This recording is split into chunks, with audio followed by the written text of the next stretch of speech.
2024 সালের 5ই আগস্ট আওয়ামী লীগ সরকার পতনের পর অন্তর্বর্তীকালীন সরকার প্রধান ডক্টর ইউনূসের নেতৃত্বে ও ছাত্রদের সহযোগিতায় নিত্য প্রয়োজনীয় দ্রব্যমূল্য কিছুটা কমলেও মাত্র 41 থেকে 42 দিনের মধ্যে নিত্য প্রয়োজনীয় দ্রব্যমূল্যের বাজার আবারও ঊর্ধ্বগতি হয়েছে। বাংলাদেশে কেন বারবার নিত্য প্রয়োজনীয় দ্রব্যমূল্যের বাজারে অসঙ্গতি দেখা দেয়?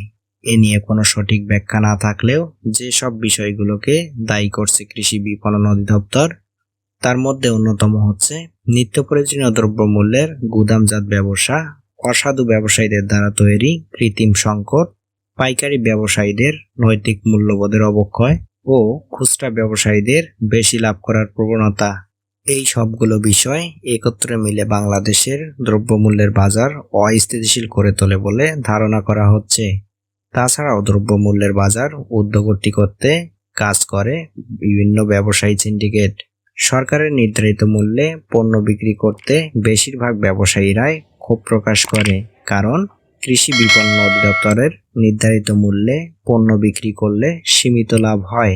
আওয়ামী লীগ সরকার পতনের মাত্র 6 সপ্তাহের মধ্যে নিত্য প্রয়োজনীয় দ্রব্যমূল্যের বাজার আবারও ঊর্ধ্বগতির দিকে ধাবিত হচ্ছে।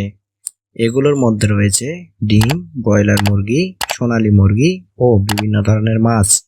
ডিম ডজন প্রতি 10 থেকে 15 টাকা, ব্রয়লার মুরগি কেজি প্রতি 20 থেকে 30 টাকা, সোনালী মুরগি কেজি প্রতি 20 থেকে 40 টাকা এবং বিভিন্ন মাছ 20 থেকে 30 টাকা কেজি প্রতি দাম বেড়েছে। এই যদি হয় দ্রব্যপণ্যের বাজার মূল্যের এই অবস্থা, তাহলে মধ্যবিত্ত ও নিম্ন শ্রেণীর আয়ের মানুষেরা কোথায় গিয়ে দাঁড়াবে আর কিভাবে বা উন্নতি করবে?